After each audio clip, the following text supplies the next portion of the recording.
Hey guys, this is Preeti. Welcome back to my channel. Guys, आज हम VC Andrews के Heaven series को start करने वाले हैं। इस सीरीज में इन टोटल 5 पार्ट्स है। Heaven, Dark Angel, Fallen Hearts, Gates of Paradise and Web of Dreams. चलिए बात करते हैं फर्स्ट पार्ट हेवन के बारे में। इस पार्ट की IMDb रेटिंग है 5.8 out of 10 and to some extent it is based on some true stories. ये कहानी है कैस्टिन फैमिली के बारे में, जो वेस्ट वर्जीनिया के छोटे से गांव में किसी तरह अपनी जिंदगी बिता रहे हैं। गरीबी तो है ही, साथ में समाज में उनका कोई सम्मान भी नहीं। उन्हें नीचा दिखाने में, उनका मजाक बनाने में जैसे सभी को सुकून मिलता है। इस फैमिली में है ल्यूक, उनकी बीवी सैरा और उनके 5 बच्चे Heaven, Fanny, Tom, Keith and Jane. Luke की माँ मिसेस कैस्टिल भी उनके साथ ही रहती है। उनका परिवार ऑलरेडी इतना बड़ा है, ऊपर से कुछ दिनों बाद एक और न्यू मेंबर ऐड होने वाला है क्योंकि सैरा फिर से प्रेग्नेंट है। तो इतने बड़े परिवार का ख्याल रखने के लिए ल्यूक को मैक्सिमम समय बाहर ही रहना पड़ता है। फिर भी वो जो कमाते हैं उनमें से आधा से ज्यादा वो शराब के पीछे ही खर्च कर देते हैं। तो इस फैमिली की हालत कैसे इंप्रूव हो सकती है। हेवन 14 साल की है, अपने सिबलिंग्स में सबसे बड़ी और सबसे ज्यादा मैच्योर्ड भी। हेवन, फैनी और टॉम एक ही स्कूल में पढ़ते हैं। वहाँ उनके क्लासमेट्स उन्हें हमेशा टॉन्ट करते रहते हैं। इवन टीचर्स तक उन्हें घिन भरे नजरों से देखते हैं, ऐसे वो लोग अनटचेबल है। और कुछ लड़के उनका फायदा उठाना चाहते हैं। हेवन काफी समझदार है, उसे पता है इन सारे ट्रैप से बचकर उसे आगे बढ़ना है, लाइफ में कुछ कर दिखाना है, अपने परिवार के लिए, भाई बहन के लिए एक अच्छी लाइफ प्रोवाइड करनी है उसे। तो वो इन सब चीजों पर उतना ध्यान नहीं देती। मगर Fanny, the most beautiful girl in this family, वो हेवन की तरह स्मार्ट नहीं। वो कभी कभी बहक जाती है। उसे समझ ही नहीं आता कि इन लड़कों से उसे सच्चा प्यार कभी नहीं मिल सकता। टॉम पढ़ाई में अच्छा है हेवन की तरह, लेकिन उसे थोड़ा बहुत काम भी करना पड़ता है, जिसमें हेवन भी उसकी मदद करती है। एक्चुअली हेवन सबकी देखभाल करती है, अपनी दादी की फेवरेट है वो। She is an honest, beautiful, smart and kind-hearted person. वह अपने परिवार से प्यार तो करती है, मगर sometimes उसे फील होता है कि वो इन लोगों से बहुत अलग है। एक दिन वो अपने दादी से पूछती है, सभी लोग इस परिवार से इतनी नफरत क्यों करते हैं? उसकी दादी कहती है, ये सालों पुरानी बात है। उनके पति यानी कि इन लोगों के दादाजी पहले शहर में शराब बेचते थे, वो भी पॉइजनस। एक बार इसी शराब के कारण शहर के एक बहुत ही इम्पोर्टेंट व्यक्ति के माइनर बेटे की मौत हो गई। तब से ये परिवार कॉर्नर्ड है। ये तो फिर भी ठीक है, मगर हेवन ये भी समझ नहीं पाती कि उनके पिता ल्यूक उसे सहन क्यों नहीं कर पाते। वो शहर से सबके लिए गिफ्ट्स लाते हैं, सबके साथ बैठ के प्यार से बात करते हैं, मगर हेवन के तरफ देखते तक नहीं। उन्हें जैसे हेवन के चेहरे से ही नफरत है। एक रात उसकी दादी हेवन को इसका राज बताते हैं। असल में हेवन सच में ही इस परिवार की नहीं है। उसकी ओरिजिन कहीं और है, मोर पॉलिश्ड, मोर डिसेंट। असली बात तो यह है कि सैरा उसकी असली माँ है ही नहीं। उससे पहले किसी ले वैन वोरिन नाम के लड़की से लोग बेपनाह मोहब्बत करते थे, प्यार से एंजल बुलाते थे उसे। मगर एंजल काफी ऊंचे घराने की थी, इसीलिए उसके परिवार ने लुक को कभी एक्सेप्ट ही नहीं किया। एंजल लुक के साथ भाग आई इस गाँव में, उनका रिश्ता बना। एंजल ने एक फूल से बच्ची को जन्म दिया और उसी प्रोसेस में उसकी मौत हो गई। हेवन ही वो अनफॉर्चुनेट है जो देखने में बिल्कुल अपनी माँ की तरह है, और शायद इसीलिए लोग उसे सहन नहीं कर पाते। उसे अभी भी लगता है कि हेवन की वजह से ही उन्हें एंजल को खोना पड़ा। मिसेस कैस्टिल हेवन को एक ड्रेस और एक डॉल दिखाती है जो उसके माँ का है। अभी बस यही है जिससे हेवन अपने माँ को फील कर पाए। नेक्स्ट डे स्कूल में उसकी मुलाकात होती है एक न्यू कमर लोगन से। वो अभी अभी स्कूल में आया है, तो शायद इसीलिए उसे कैस्टिल फैमिली के बारे में कुछ नहीं पता। उसे हेवन पसंद आने लगती है, उसकी सादगी भा जाती है, एंड मोस्ट इम्पोर्टेंटली हेवन की इंटेलिजेंस, उसकी स्मार्टनेस लोगन को बहुत अट्रैक्ट करती है। हेवन के दिल में भी कुछ कुछ होने लगता है, क्यों नो, पहले प्यार का पहला एहसास। इसी बीच सैरा एक मरे हुए बच्चे को जन्म देती है जो देखने में काफी भयानक था। असल में लुक शहर में रहते वक्त काफी सारे ब्रोथल्स विजिट करता था, जिससे उसके अंदर एक बीमारी का जन्म हुआ जो बाद में सैरा में भी ट्रांसफर हो गया। ये बच्चा उसी का नतीजा है। रोते रोते सैरा की हालत खराब हो चुकी थी, वो कम्प्लीटली टूट चुकी थी। इसी बीच और एक झटका आ गिरता है उन पर। हेवन की फेवरेट पर्सन, उसकी दादी माँ की मौत हो जाती है। कुछ गिने चुने लोगों के बीच उनका बर्डियल कंप्लीट होता है, मगर वहां भी हम नोटिस करते हैं कि जो प्रीचर है उनकी गंदी नजर है हेवन और फैनी पर। लोगन भी आया था हेवन से मिलने, लेकिन उसके माँ को ये बात पसंद नहीं आई। वो सबके सामने हेवन का इंसल्ट करके अपने बेटे को लेकर चले गए। घर का माहौल बहुत ही खराब होने लगा था। लोग ने पैसा भेजना बंद कर दिया। जेन बीमार पड़ने लगी। टेंशन, फ्रस्ट्रेशन और डिप्रेशन में सारा की दिमागी हालत भी ठीक नहीं रही। उसे हमेशा से पता था कि लुक का उसके प्रति प्यार सिर्फ फिजिकल है, स्पिरिचुअली वो अभी भी एंजल से ही कनेक्टेड है। अभी इस बच्चे की मौत उनसे सहन नहीं हुई और एक दिन वो कहीं गायब हो गई। मे भी उसने सुसाइड कर लिया। अपने पेरेंट्स के बिना हेवन ही इस घर की अनऑफिशियल गार्डियन बन चुकी थी। उसने स्कूल जाना बंद कर दिया। सबका ध्यान रखना, उनके लिए खाने का अरेंजमेंट करना, यही उसका सोल पर्पस बन चुका था। इस समय लोगन ने उसका साथ दिया। वो कभी कभी उनके लिए सबसे छुपकर खाना लेकर आता था और इसी बहाने उनका रिश्ता भी आगे बढ़ने लगा। मगर उसके बाद एक दिन अचानक से ही लूक लौट आए। सबको लगा अभी सब कुछ ठीक हो जाएगा, मगर उसका इरादा कुछ और ही था। उसने अपने बच्चे को बेचना स्टार्ट किया। पहले जेन और कित को एक रिच डॉक्टर के पास, जहां जेन का ट्रीटमेंट भी हो सके। उसके बाद टॉमी को भी कहीं दूर भेज दिया उन्होंने, किसी फर्म में काम करने के लिए, और फैनी को बेच दिया उस प्रीचर के पास। देखने में तो ये सारे अडॉप्शन थे, मगर अंदर की बात हेवन बहुत अच्छी तरीके से जानती थी कि ये प्रीचर फैनी के साथ क्या करेगा, उसकी क्या हालत होगी उस घर में, वो भी हेवन गेस कर पा रही थी। मगर फैनी खुद जाने को तैयार थी। वो इस जिंदगी से, इस गरीबी से तंग आ चुकी थी। हेवन उसे रोक नहीं पाई, किसी को नहीं। इस घर में वो बिल्कुल अकेली पड़ चुकी थी। इसी बीच एक रात उसके पिता उसके तरफ इम्प्रॉपर तरीके से अप्रोच करते हैं। असल में शराब के नशे में वो अपनी सुध-बुध खो बैठे थे। डिल्यूशन में वो हेवन को एंजल समझ रहे थे, मगर दूसरे ही पल में वो खुद को संभाल लेते हैं। वो जानते थे इस घर में हेवन का रहना ठीक नहीं, सवाल उसके सिक्योरिटी का था। तो वो हेवन के लिए भी एक फैमिली अरेंज करते हैं, किटी एंड कैल डेनिसन।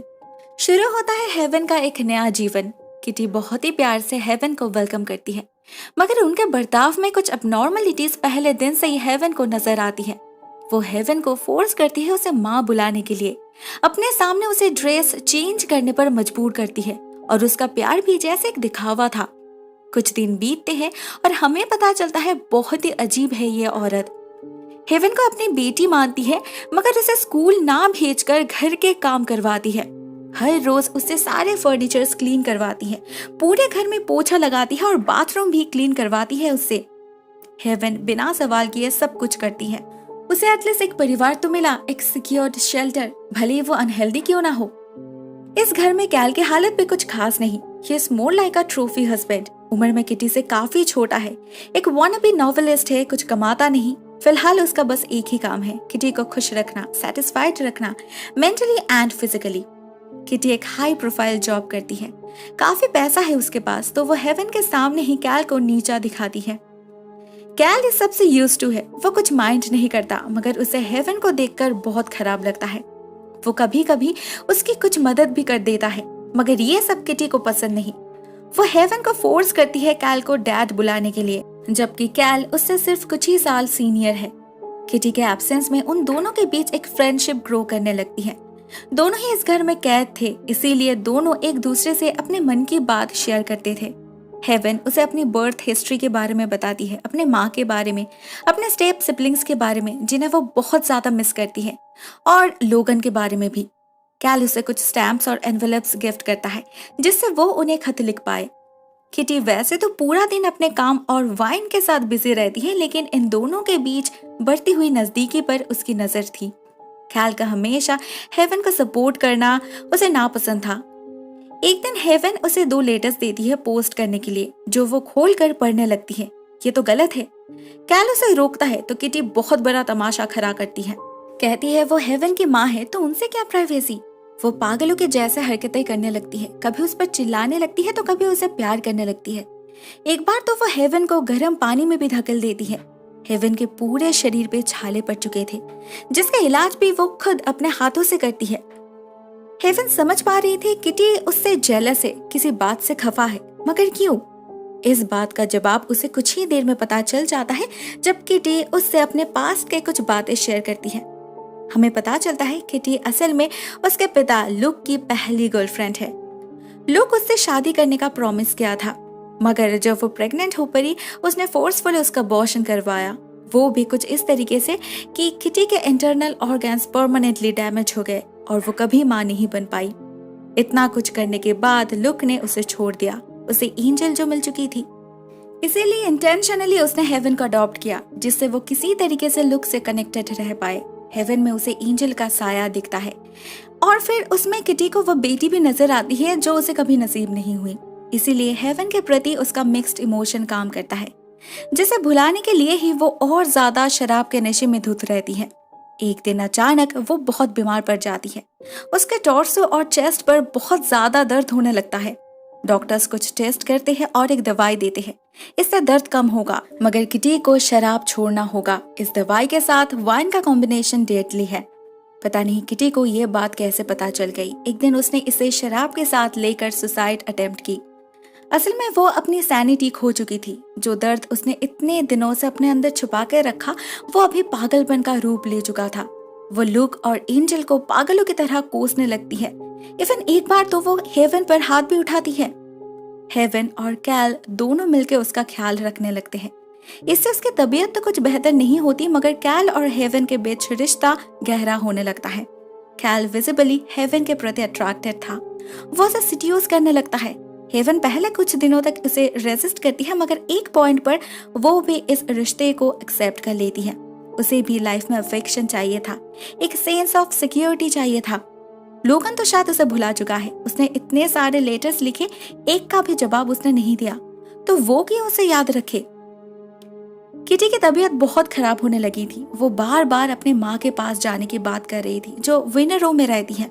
ये वही शहर है जहाँ हेवन का स्कूल है और उसका घर भी इसी शहर के पास है। 2 दिन के अंदर कैल, किटी और हेवन जा पहुंचते हैं किटी के घर विनर रो में। उसके माँ से मिलके हेवन को पता चला किटी के अंदर ये सारे अबनॉर्मलिटीज आए कहाँ से। असल में उसकी माँ उसे बचपन में बिल्कुल ऐसे ही ट्रीट किया करती थी। हेवन सबसे पहले स्कूल जाती है लोगन से मिलने। उसका तो शायद झगड़ने का इरादा था, मगर असली बात तो ये थी कि लोगन को कभी उसकी चिट्ठी मिली ही नहीं। जरूर वो सारे लेटर्स उसके माँ के हाथ लग गए थे। लोगन तो अभी भी उससे उतना ही प्यार करता है। अभी इस बात को जानकर हेवन कश्मकश में पड़ जाती है। इधर लोगन, उधर कैल। अब वो क्या करे।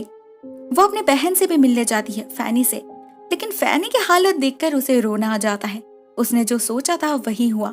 उस प्रीचर ने उसे नोच खाया।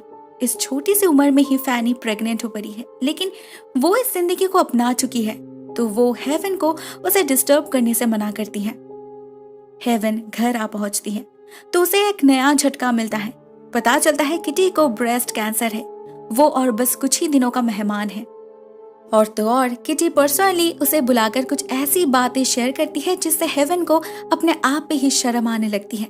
किटी कहती है उसे कैल और हेवन के रिश्ते के बारे में सब कुछ पता है। अगर वो लोग इन फ्यूचर साथ रहना चाहे तो रह सकते हैं, लेकिन सब कुछ इतना आसान तो नहीं था। भले ही किटी को इस बात से कोई प्रॉब्लम नहीं थी, मगर उसकी माँ इसे इतने आसानी से हजम नहीं कर पाए। एक बार उन्होंने कैल और हेवन को एक साथ देख लिया और बस पूरे शहर में ढिंढोरा पीटना शुरू कर दिया। कुछ ही दिनों के अंदर किटी की मौत हो गई और फ्यूनरल में सभी हेवन को कोसने लगे। कितनी बेशर्म लड़की है, अपने पिता के साथ रिश्ता बनाती है। वहाँ लोगन भी आया था अपनी माँ के साथ। उसकी माँ तो हेवन को भला बुरा सुनाती है, साथ में लोगन भी उससे सारा नाता तोड़ देता है। हेवन फिर से उसी बदनामी के दलदल में फंस चुकी थी जहाँ से निकलने का उसका सपना था। फाइनली वो डिसाइड करती है बहुत हुआ, अभी उसे एक फ्रेश स्टार्ट करना है। वो लुक से अपने माँ के परिवार के बारे में पता लगाती है और अपनी नानी को एक चिट्ठी लिखती है कि वो उनके साथ उनके घर में उनके परिवार के साथ रहना चाहती है। चिट्ठी का जवाब पॉजिटिव आता है और हेवन जाने के लिए तैयार होती है, मगर जाने से पहले वो अपने डियरेस्ट ब्रदर टॉम से मिलती है, जिसने आज तक हमेशा उसे सपोर्ट किया, बिल्कुल सेल्फलेसली। मिलने उसे कैल भी आता है। वो हेवन को रोकना चाहता था, मगर हेवन डिसाइड कर चुकी थी, तो वो इन दोनों को अलविदा करती है और निकल पड़ती है एक बिल्कुल नए मंजिल के तलाश में, जहां होपफुली उसे वो प्यार, वो सम्मान मिले जिसके लिए वो तरसती है। The end. दोस्तों ये पार्ट तो यहीं पर एंड हो जाती है, लेकिन क्या सच में ही ये नई फैमिली इतने आसानी से हेवन को अपना लेगा, या फिर से उसे किसी फॉरबिडन रिलेशनशिप में धकेला जाएगा? पर्दा उठेगा किसी डार्क सीक्रेट से और हेवन का सामना करना पड़ेगा इस फैमिली के ट्विस्टेड रियलिटी से। ट्रस्ट मी, कहानी काफी मेस्ड अप होने वाली है आगे, सो स्टे ट्यून्ड।